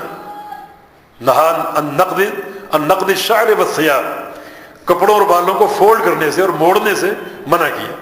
تو تہبند اگر باندھتے ہیں تو اس کو اوپر سے موڑا جاتا ہے، تو اوپر سے موڑنے میں کوئی حرج نہیں۔ اگر ایک چیز بندے کے جسم کے ساتھ اور کمر کے ساتھ ٹکتی ہے موڑ کر، تو موڑنے میں کوئی حرج نہیں ہے۔ نیچے سے نہ موڑا جائے، کپڑے کو نیچے سے نہ موڑا جائے، یہ منع ہے۔ اگر کپڑا آپ کا لمبا ہے تو آپ اس کو کٹوا کر نماز پڑھیں تاکہ موڑنے کا جو ایک محظور ہے اس سے آپ بچ سکیں۔ لیکن ایک وقت ایسا ہے کہ نماز قائم ہے، موجود ہے، اور آپ کا کپڑا ٹخنے سے نیچے ہے، تو آپ اس وقت کے لیے موڑ دیں، کیونکہ موڑنے کی وہ وعید نہیں ہے جو ٹخنے ڈھانپنے کی وعید ہے۔ حدیث میں آتا ہے کہ 3 بندوں سے اللہ تعالیٰ کلام نہیں کرے گا، ان کو پاک نہیں کرے گا، ان کے لیے عذاب علیم ہے۔ ان میں سے ایک وہ شخص ہے جس کا کپڑا ٹخنے سے نیچے ہوتا ہے، اس کو کبر کہا گیا۔ تو یہ احکام زیادہ سخت ہے بنسبت فولڈ کرنے کے، تو وقتی طور پر فولڈ کر لے تاکہ ایک وقت گزر جائے۔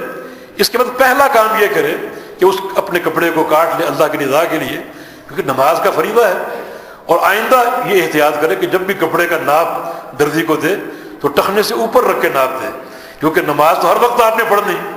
اور ویسے ٹخنے کا معاملہ یہ ہے کہ نماز کے علاوہ بھی ٹخنوں کا کھلا ہونا ضروری ہے مردوں کے لیے۔ اسی طریقے سے یہ جو دبوچنے کا لفظ ہے، بعض جگہ لوگوں کو دیکھا گیا ہے کہ وہ تہبند باندھی ہوئی اور سجدے میں جا رہے ہیں تو آگے سے پکڑ کر پھر دبوچتے ہیں، سیٹ کر کے جاتے ہیں۔ اس کے بغیر اگر سجدہ ممکن ہو نا تو اس کے بغیر کر لیجیے، کیونکہ یہ نقص کے زمرے میں آ سکتا ہے۔ اگرچہ اس میں علت یہ ہوتی ہے کہ کہیں اٹک نہ جائیں اور الجھ کر پاؤں گر نہ جائے تاکہ اوپر کر کے اور اس کو سمیٹ لیا جائے، لیکن یہ سمیٹنا بھی نقص کے زمرے میں آ سکتا ہے۔ ایسا اگر نہ ہو تو زیادہ بہتر ہے۔ کیا امام کے لیے ٹوپی پہننا ضروری ہے؟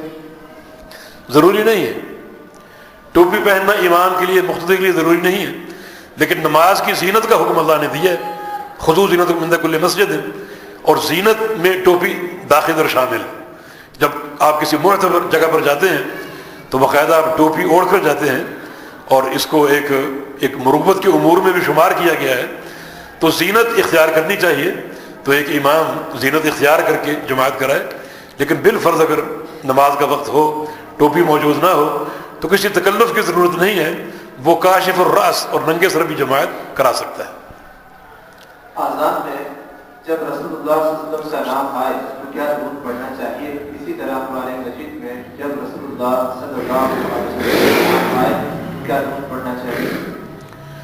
اذان میں نبی علیہ السلام کا نام آئے تو درود نہیں پڑھنا چاہیے، اور جب اذان ختم ہو جائے پھر پڑھیں آپ۔ اس کی دلیل پیغمبر علیہ السلام کی حدیث کہ اذا سمعتم المؤذن فقولوا مثل ما يقول المؤذن، کہ جب تم مؤذن کی اذان سنو تو تم بھی وہی کہو جو مؤذن کہتا ہے، کیونکہ مؤذن اشہد ان محمد رسول اللہ کہتا ہے، تم اشہد ان محمد رسول اللہ کہو۔ تو آپ کے ذہن میں اشکال آئے گا کہ نبی علیہ السلام کا نام سن کر تو درود پڑھنا چاہیے، یہاں کیوں نہ پڑھیں؟ اس کا جواب نبی علیہ السلام کی حدیث سے ہے کہ جب اذان ختم ہو جائے تو ثم صلوا علیہ، پھر مجھ پر درود پڑھو۔ تو وہ درود جو آپ اس وقت نہیں پڑھ سکے وہ آپ اب پڑھ رہے ہیں، یہ شریعت کا حکم ہے۔ یعنی شریعت جو چاہتی ہے، جو آرڈر دیتی ہے، ہم نے وہ قبول کرنا ہے۔ اور اثر یہی ہے کہ نبی علیہ السلام کا نام جب بھی آئے تو درود پڑھنا چاہیے، لیکن اذان میں آپ سنیں تو درود نہ پڑھیں اور وہی کہیں جو مؤذن کہتا ہے۔ جب اذان ختم ہو چکے تو پھر آپ درود پڑھیں، نبی علیہ السلام کا حکم یہی ہے۔ باقی رہا سوال قرآن کی تلاوت میں، اگر نبی علیہ السلام کا نام آ جائے تو اگر یہ تلاوت نماز میں ہو رہی ہے، اور نماز کی 2 قسمیں فرض اور نفل، فرض میں ہو رہی ہے اور نبی علیہ السلام کا نام آ جائے پھر درود نہیں پڑھنا، کیونکہ فرائض میں کسی چیز کا اضافہ اپنی رائے سے جائز نہیں ہے، پھر آپ خاموش رہیں۔ نفل میں درود پڑھ سکتے ہیں، نفل میں وسعت ہے اور درود آپ پڑھ سکتے ہیں، اگر نبی علیہ السلام کا نام آ جائے نفل میں پڑھ لیں، اور اگر نماز کے علاوہ قرآن کی تلاوت کر رہے ہیں تو پھر بھی درود پڑھنا ضروری اور فرض ہوگا۔ اور اس کی اہمیت ہے، نبی علیہ السلام کی حدیث ہے کہ جو شخص مجھ پر درود نہ پڑھے اور کسی موقع پر بھول جائے تو ہو سکتا ہے اسے قیامت کے دن جنت کا راستہ بھلا دیا جائے، بھٹکتا پھرے، جنت کو تلاش کرتے ہوئے بھٹکتا پھرے، اور کتنی اس کو پریشانی ہو سکتا ہے اس کو جنت کا راستہ بھلا دیا گیا ہو۔ اور پیغمبر علیہ السلام کا فرمان ہے کہ مجھ پر ایک بار درود پڑے گا اللہ تعالیٰ اس کو 10 رحمتیں اتارے گا، اور فرمایا کہ قیامت کے دن میرے سب سے قریب وہ شخص ہوگا جو دنیا میں زیادہ مجھ پر درود پڑتا ہے، اور فرمایا کہ جو شخص صبح کے اذکار میں اور شام کے اذکار میں 10 بار درود شامل کر لے تو اس کی میں قیامت کے روز ضرور شفاعت کروں گا۔ تو یہ نبی اسلام ہمارے محسن ہیں، اور یہ ہمارا یہ ذمہ داری ہے کہ ہم آپ کے احسان کا بدلہ اس درود اور دعا کے ساتھ اللہ کے نبی کو دیں۔ کیا مؤذن اور امام دونوں کا اپنے کام کے اجرت لینا جائز ہے؟ بالکل جائز ہے، لیکن اجرت کی شرط نہ رکھے ہو کہ میں اذان دوں گا اس تنخواہ پر، یہ امام بنوں گا اس تنخواہ پر، یہ شرط نہ رکھے، بلکہ جو اہل علاقہ مسجد کے جو ارباب حل و عقد ہیں انہوں نے ایک شخص کو متعین کر دیا نماز کے لیے اور امامت کے لیے، اب اس کا کام یہی ہے، تو وہ خود ان کو احساس ہونا چاہیے اور ہوتا ہے کہ اس شخص کے جو روزگار کا انتظام وہ ہم نے کرنا ہے، کیونکہ اس کا وقت ہم نے لے لیا، اگر یہ وقت ہم نہ لیں تو یہ کاروبار کر سکتا ہے، باہر اپنا کام کر سکتا ہے، ہم نے اس کو کام سے روک دیا اور یہ وقت لے لیا، تو پھر ارباب حل و عقد جو مسجد کے منتظمین ہیں یا گورنمنٹ ہے وہ اس کو اتنا دے ان کو کہ جس سے اس کی کفالت ہو سکے اور اس کے بچوں کا انتظام، اس کے گھر بار کا انتظام اچھے طریقے سے چل سکے۔ اس کی دلیل نبی اسلام کی حدیث ہے، آپ نے مکہ مکرمہ میں ابو محذورہ کو مؤذن مقرر کیا تھا، حالانکہ نبی اسلام کا فرمان ہے ایسا مؤذن رکھو جو اپنی اذان پر اجر نہ لے، آپ نے ابو محذورہ کو مکہ مکرمہ میں اذان کی ڈیوٹی دی تھی، اور جب تک اللہ کے پیغمبر مکہ میں رہے ابو محذورہ اذان دیتے تھے۔ رسول اللہ صلی اللہ علیہ وسلم ابو محذورہ کو ایک تھیلی دی جس میں چاندی تھی، مؤذن کو آپ نے یہ پیسے دی، یہ چاندی دی آپ نے، تو اس کی خدمت کرنی چاہیے، لیکن اگر ایک مؤذن یا امام شرط لگائے کہ میں اتنے پیسے لوں گا، یہ درست نہیں ہے۔ تو دینے اور لینے میں فرق ہے، اگر وہ شرط لگا کر طلب کرتا ہے تو پھر جائز نہیں ہے، لیکن اگر اہل علاقہ اور ارباب بست و کشاد اس کی ضروریات کو دیکھ کر اس کا ایک وظیفہ مقرر کرتے ہیں تو وہ وصول کیا جا سکتا ہے۔ سامورہ بن جندب رضی اللہ تعالی عنہ فرماتے ہیں کہ رسول اللہ صلی اللہ علیہ وسلم نماز میں 2 سجدے کیا کرتے تھے، جب نماز شروع کرتے اور جب پوری قرات سے فارغ ہو جاتے۔ تو فرض نماز میں سورۃ فاتحہ کس وقت پڑھنی چاہیے؟ کیا امام سجدہ کرے تب پڑھنا مطلوب ہے؟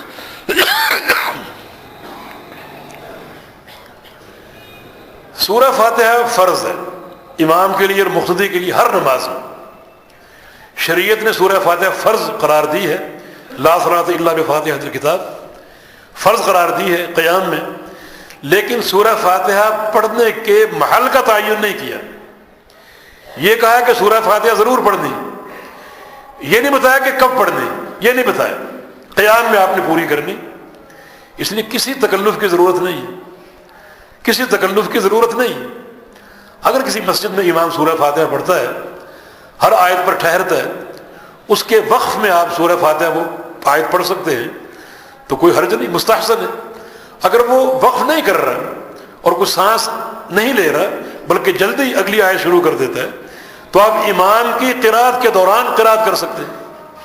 اس کے لیے یہ کہنا کہ امام کے اس آخری سجدے کا انتظار کیا جائے، اس سجدے کا شریعت نے ذکر کیا ہے، لیکن کسی طویل سجدے کا ذکر نبی علیہ السلام کے فرامین سے یا سلف صالحین کے عمل سے نہیں ملتا۔ یعنی قرات آپ ختم کرتے، تھوڑا سا آپ سانس لیتے، پھر آپ رکوع میں چلے جاتے۔ کوئی ایسی حدیث میری نظر سے نہیں گزری کہ اس سجدے کا مقصد مقتدیوں کو سورہ فاتحہ پڑھنے کی مہلت دینا ہے، واللہ اعلم، میری نظر میں ایسی کوئی حدیث نہیں ہے۔ سورہ فاتحہ پڑھنا فرض ہے، یہ فرضیت شریعت نے رکھی ہے، لیکن کب پڑھنی ہے اس کا تعین نہیں ہے۔ نبی علیہ السلام کی حدیث ہے کہ جب میں جہری قرات کر رہا ہوں فلا تقرؤوا بشیء من القرآن اذا جہرت الا بأم القرآن، کہ جب میں جہری قرات کر رہا ہوں تو تم میری قرات کے دوران کچھ نہ پڑھا کرو سوائے سورہ فاتحہ کے۔ اس حدیث سے ثابت ہو رہا ہے کہ امام کی قرات کے دوران مقتدی سورہ فاتحہ پڑھ سکتا ہے۔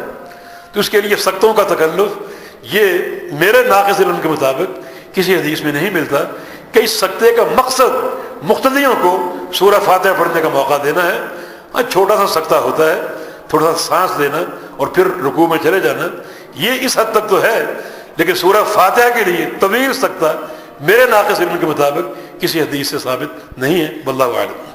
تشہد میں انگلیاں کس طرح رکھیں آپ اشارہ کرتے بتا دیں۔ طریقے ہیں، ایک دوران تشہد انگلی کو کھڑا کرنا، یقیموں کے الفاظ ہیں کہ انگلی کو آپ کھڑا کرتے تھے، کھڑا کریں۔ بعض حدیث میں انحناء کا ذکر آتا ہے کہ تھوڑا سا خم دے کر کھڑا کریں۔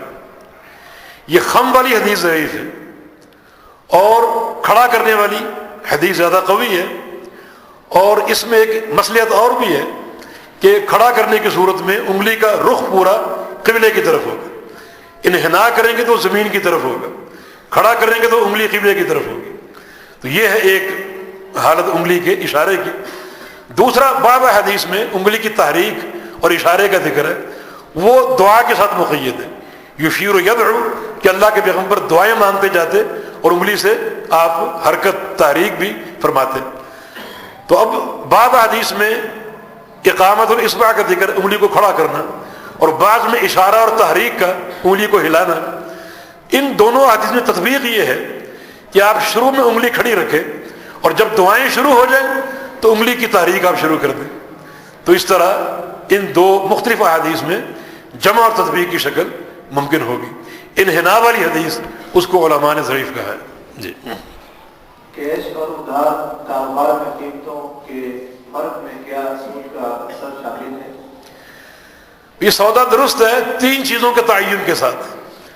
ایک یہ کہ سودا کیا ہے، کس چیز کا، کیا خرید و فروخت ہو رہی، وہ مال متعین ہو کہ یہ مال اس کا سودا ہو رہا ہے۔ دوسرا یہ کہ اس کی قیمت متعین ہو، جو بھی ہو، نقد ہو یا ادھار ہو، نقد کی جو قیمت ہے وہ اس کا تعین ہو، یا ادھار اگر دینا چاہ رہے یا لینا چاہ رہے اس کا تعین ہو، بے شک کمی بیشی اور تفاوت کے ساتھ ہی کیوں نہ ہو، لیکن ایک قیمت طے ہو، دوسری ختم ہو، دونوں قیمتوں کا ابہام نہ ہو۔ اور تیسری شرط یہ ہے کہ اگر ادھار سودا ہو رہا ہے تو مدت کا تعین ہو، یہ سودا کتنے عرصے کے لیے ہے، اور یہ رقم کی ادائیگی 6 ماہ میں ہوگی، 1 سال میں ہوگی، مدت کا تعین ہو۔ جب یہ تین چیزیں متعین ہو جائیں تو پھر یہ سودا درست ہے۔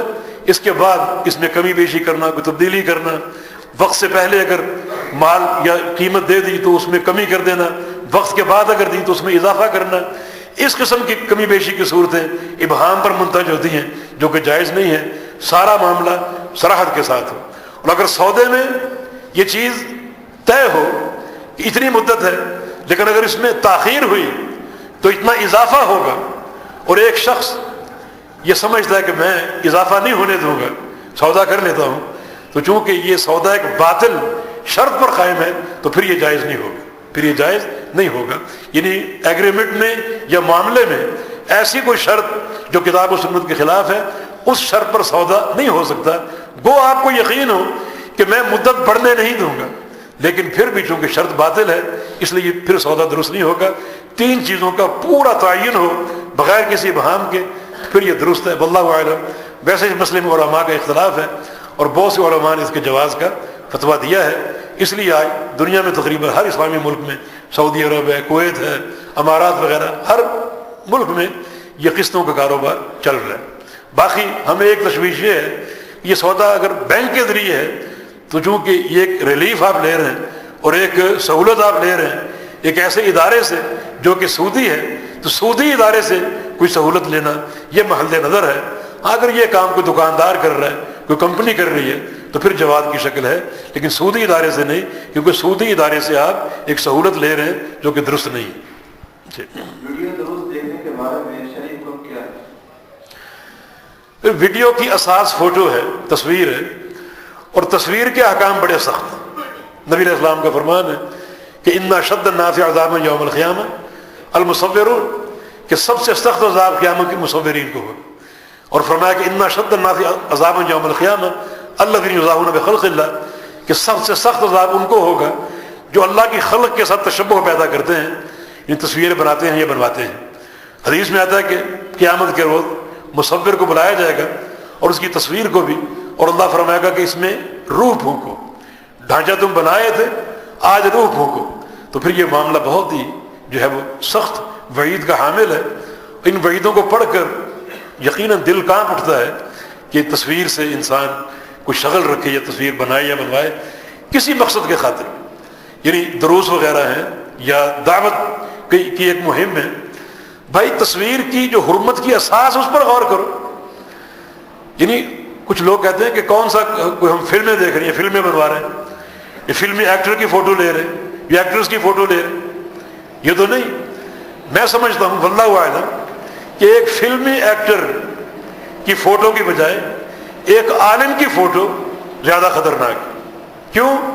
اس لیے کہ عالم کی فوٹو میں تقدس ہے. تصویر کی حرمت کی وجہ کیا ہے؟ شرک کا ظہور.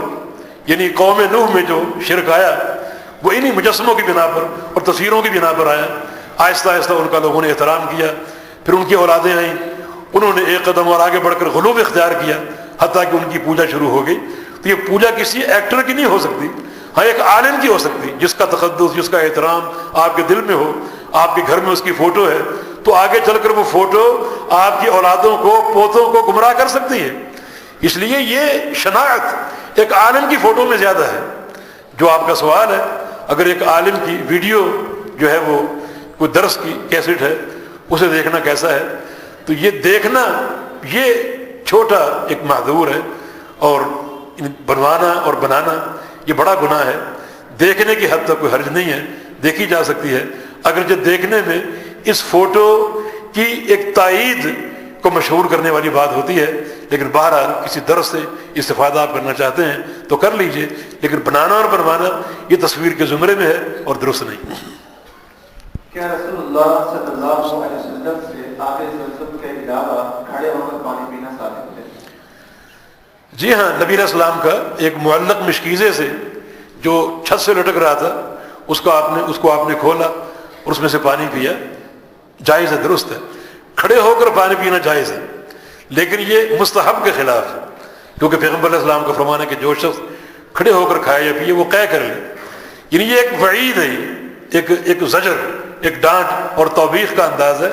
لیکن جواز کی احادیث موجود ہیں اور صحابہ کا عمل بھی موجود ہے. کیا مسلمانوں کے لیے یہ جائز ہے کہ وہ اپنا امیر مقرر کیے بغیر زندگی بسر کریں؟ یہ امیر مقرر کیسے ہوتا ہے؟ میں یہ سمجھ نہیں سکا. امیر مقرر کیسے ہوتا ہے؟ امارت کا نظام یہ ایک وہمی نظام ہے، کسبی نظام نہیں. آج کل لوگ نعرے لگاتے ہیں کہ ہماری سیاست قیام خلافت. یہ نعرہ غیر شرعی. خلافت قائم ہوتی ہے، کی نہیں جاتی. ایک داعی اپنے گھر سے نکلے خلافت قائم کرنے کے لیے، ایسا نہیں. آپ کا کام وہ ہے جو انبیاء نے کیا، اور وہ کیا ہے؟ قولوا لا الہ الا اللہ. دعوت دین، دعوت دیں، لوگوں کی اصلاح کریں. اللہ تعالیٰ اگر چاہے گا تو خلافت اور امارت کا نظام قائم کر دے گا. اس کے لیے ایک انسان کوشش کرنے کی حجت لے کر کوشش کرے، آگے بڑھے، تو پھر آگے بڑھ کر بہت سے مفاسد اس میں شامل ہو جاتے ہیں. کئی جماعتیں تھیں، جماعت اسلامی کو لے لیجیے، ان کا آغاز قیام خلافت سے ہوا تھا. اب وہ اقتدار قائم کرنے کے لیے اتنا آگے بڑھے کہ جمہوریت کا بت ان کی صفوں میں بھی آ گیا. اور بہت سی جماعتوں کا بھی آپ انتظار کریں گے جو کسی دور میں اقامت خلافت کا نعرہ لگایا کرتے تھے، اب وہ بھی جمہوری نظام کے قریب پہنچ چکے ہیں اور جمہوریت میں داخل ہونے والے ہیں. آج ہونے والے. تو اس کے مفاسد بہت زیادہ ہیں. ہمارا کام اقتدار قائم کرنا نہیں بلکہ اس کی راہ ہموار کرنا دعوت کے ذریعے. انبیاء کا مشن یہی تھا. انبیاء جب آتے تو ان کی پہلی نظر یہ نہیں ہوتی تھی کہ زمین پر میں قبضہ کروں اور زمین کا اقتدار حاصل کروں تاکہ اقتدار حاصل کر کے میں اپنی بات منوا سکوں. نہیں، انبیاء نے قولوا لا الہ الا اللہ کہ توحید کو سمجھو، توحید کو اپناؤ. جب لوگ توحید کو قبول کریں گے اور کرتے جائیں گے اور اللہ سمجھے گا بہتر، مناسب کہ اب یہ لوگ اس منصب کے اہل ہیں اور خلافت قائم ہو سکتی ہے، تو اللہ تعالیٰ توفیق دے دے گا. تو یہ قائم ہوتی نہیں، یہ قائم کی نہیں جاتی بلکہ قائم ہوتی ہے اللہ کی توفیق سے. نبی علیہ السلام کو مکی زندگی کے شروع میں مکہ کی امارت دی گئی تھی کہ آپ امارت لے لیجئے، مکہ کی حکومت لے لیجئے، اور آپ صرف توحید بیان کریں، مثبت، منفی بیان نہ کریں. یعنی آپ اللہ کی دعوت دیں، ہمارے بتوں پر تنقید نہ کریں. اس بات کی حد تک توحید بیان کریں مگر نفی نہ کریں، ہمارے خداؤں کی نفی نہ کریں. اس کے لیے مکہ کی بادشاہت لے لیں اور جتنا چاہے چاندی اور سونا لے لیں، بے تحاشا مال لے لیں. فرمایا کہ اگر سورج میرے دائیں ہاتھ پہ رکھ دو اور چاند بائیں ہاتھ پر، پھر بھی میں اپنے اس دعوت سے انحراف اختیار نہیں کروں گا. توحید کی دعوت مکمل کب ہوتی ہے؟ نفی اور اثبات دونوں کے ساتھ. قولوا لا الہ الا اللہ، نفی اور اثبات دونوں ہیں. اثبات کیا ہے کہ اللہ خالق ہے، نفی کیا ہے اللہ کے سوا کوئی خالق نہیں ہے. اثبات کیا ہے اللہ رازق ہے، نفی کیا ہے اللہ کے سوا کوئی رازق نہیں ہے. اثبات کیا ہے اللہ عبادت کے لائق ہے، نفی کیا ہے اللہ کے علاوہ کوئی عبادت کے لائق نہیں ہے. تو یہ توحید ہے. تو اس کی خدمت آپ کریں، اس کو نشر کی آپ کوشش کریں. باقی معاملہ اللہ کے ہاتھ میں، اللہ کے سپرد. اللہ تعالیٰ اگر قائم کر دے تو اس کی توفیق سے قائم ہو. جتنے بھی استخلاف کے نصوص ہیں ان سب کی نسبت اللہ کی طرف ہے کہ اللہ خلافت دے گا، ہم خلافت دیں گے، ہم زمین کی وراثت دیں گے. لیکن ہمارا کام کیا ہے؟ اس وراثت کو حاصل کرنا نہیں، بلکہ ہمارا کام وہی جو انبیاء نے کیا، قولوا لا الہ الا اللہ، توحید کی دعوت اور سنت کی دعوت، اس کو ہم کریں. باقی معاملہ اللہ کے سپرد کر دیں. جنات کی ٹوٹل عمر کتنی ہے؟ کیا جنات انسان کے اندر داخل ہو سکتے ہیں؟ جنات کی عمر فکس نہیں ہوتی. جس طرح انسان چھوٹے بڑے ہوتے ہیں تو جنات بھی چھوٹے بڑے ہو سکتے ہیں اور ان کی عمر فکس نہیں ہوتی. یعنی کئی جنات کا جو ہے وہ مرنا یا مارا جانا جو ہے وہ ثابت اور موجود ہے. اس لیے ان کی عمر کا فکس ہونا، متعین ہونا، یہ درست نہیں ہے. باقی رہا یہ سوال کہ جنات انسان میں داخل ہو سکتے ہیں. ہاں ہو سکتے ہیں. جو شریر قسم کے جن ہیں یہ انسانوں کو تنگ کرنے کے لیے، یا بعض انسان کسی غلط فہمی کی بنا پر کسی جن کو کوئی نقصان پہنچا دیتے ہیں تو پھر وہ ان میں داخل ہو کر ان کو تکلیف دیتے ہیں، اذیت دیتے ہیں. تو یہ چیز ثابت ہے، اور اس جن کو نکالنا یہ بھی شرعاً ثابت ہے. لیکن نکالیں کیسے؟ یہ قرآن و حدیث کے ذریعے، سحر کے ذریعے نہیں. نبی علیہ السلام نے نہا نشرہ سے روکا ہے. نشرہ کیا ہے؟ اگر جادو ہو جائے یا جن اندر داخل ہو جائے، کیونکہ جادوگر اپنا جادو کرنے کے لیے جنوں سے کام لیتے ہیں، جنوں کا استخدام کرتے ہیں. تو اگر جادو ہو جائے اور جن آپ پہ سرایت کر جائے تو آپ نے فرمایا اس کو جادو سے مت نکالو، اس سے روکا آپ نے. لیکن کتاب اللہ سے، آیات مبارکہ سے، شرعی اذکار سے، اللہ تعالیٰ کے اسماء و صفات سے جنوں کو نکالنا یہ مستحسن ہے اور ایک بڑی خدمت ہے دین کی. جو لوگ روکری کا کام کرتے ہیں وہ اپنا کمیشن پرسنٹیج کے حساب سے دیتے ہیں، شریعت میں کتنی پرسنٹیج جائز ہے؟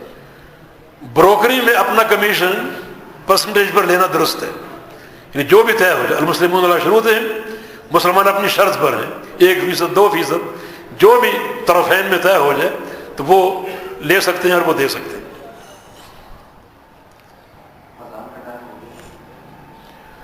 ہو گیا آپ کی عمر سے ہمارے پاس تقریباً 70 کے قریب سوالات آئے ہیں. میرے خیال میں ابھی تک 25 یا 27 سوالات کے جوابات آپ تک پہنچ چکے ہیں.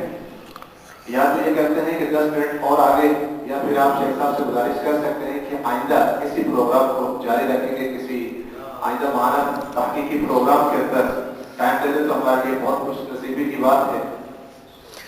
جیسے آپ چاہیں، ابھی کرنا چاہیں، بعد میں وقت لینا چاہیں تو میں تیار ہوں. اگر 10 منٹ اور کر لیں اور پھر اذان ہو جائے اور وضو کا 5 منٹ کا ٹائم دے دیں، کوئی حرج نہیں.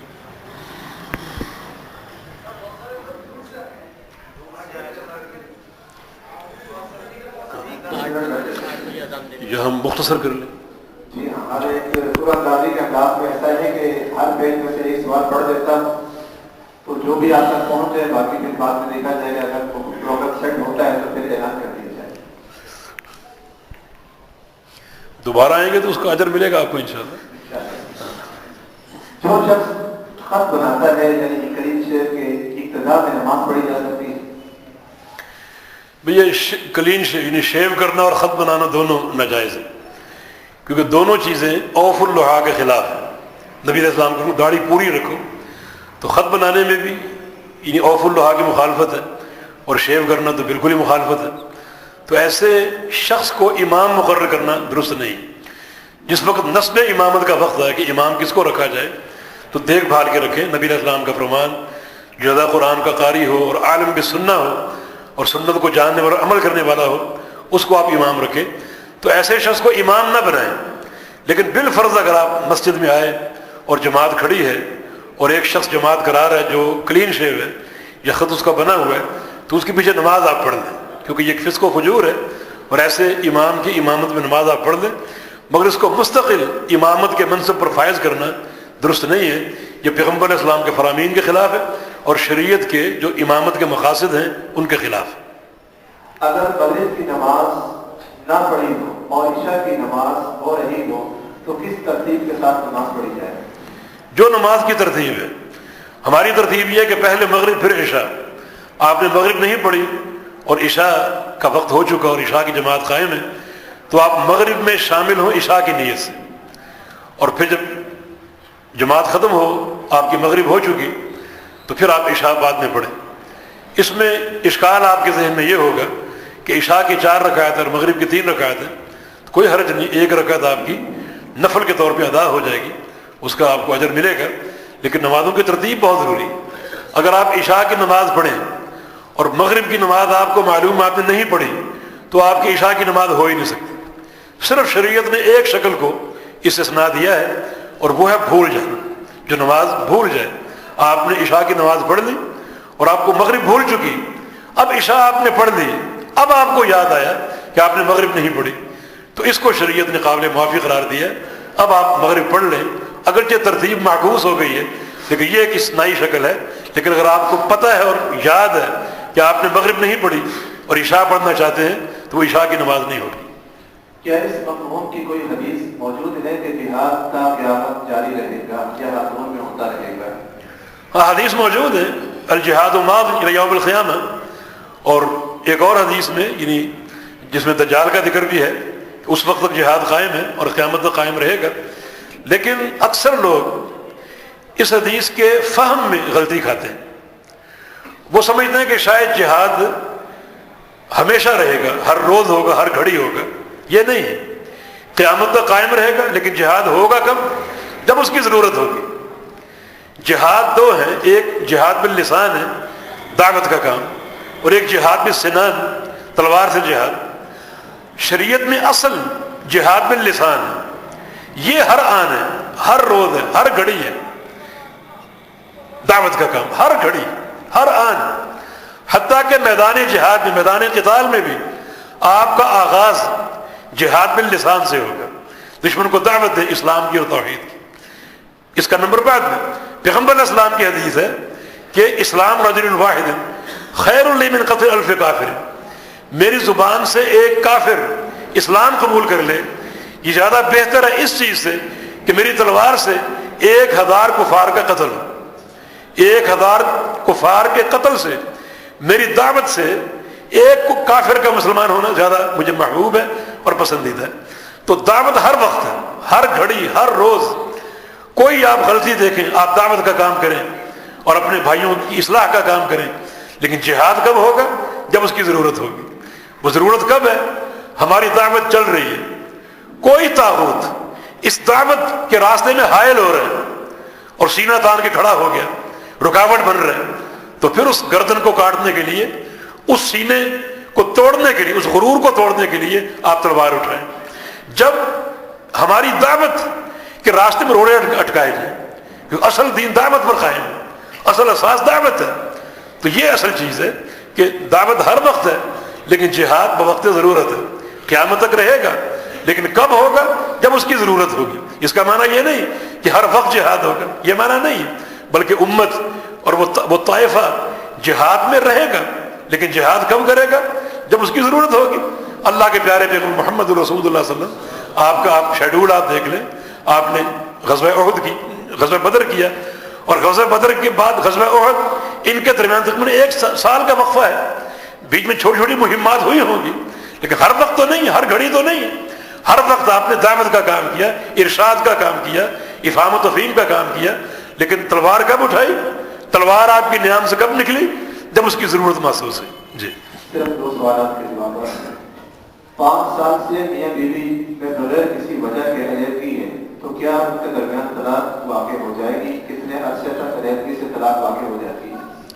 علیحدگی سے طلاق واقع نہیں ہوتی، چاہے 100 سال بھی جدا رہیں، طلاق واقع ہوتی ہے دو صورتوں میں، شوہر طلاق دے دے یا بیوی خلا لے لے، ان دو صورتوں میں فسخ نکاح ہوتا ہے، باقی تیسری کوئی صورت نہیں ہے۔ کچھ جماعتیں ہیں ان کے امراء اپنے خط کے ذریعے کچھ نکاح فسخ کرتے ہیں، جماعت المسلمین، تو ان کے ہاں کوئی معاملہ ہوگا ایسا، لیکن ہماری شریعت میں فسخ نکاح جو ہے اس کی صرف دو صورتیں ہیں، مرد کا طلاق دینا اور عورت کا خلا جو ہے وہ لے لینا۔ نماز جنازہ اور نماز عیدین میں رفع الیدین کرنے کی کوئی حدیث بتا دیں۔ عبداللہ بن عباس کا عمل ہے، انہوں نے رفع الیدین کیا اور فرمایا کہ یہ سنت ہے۔ جب صحابی کسی مسئلے کو سنت کہتے تو اس کا حکم مرفوع کا ہوتا ہے۔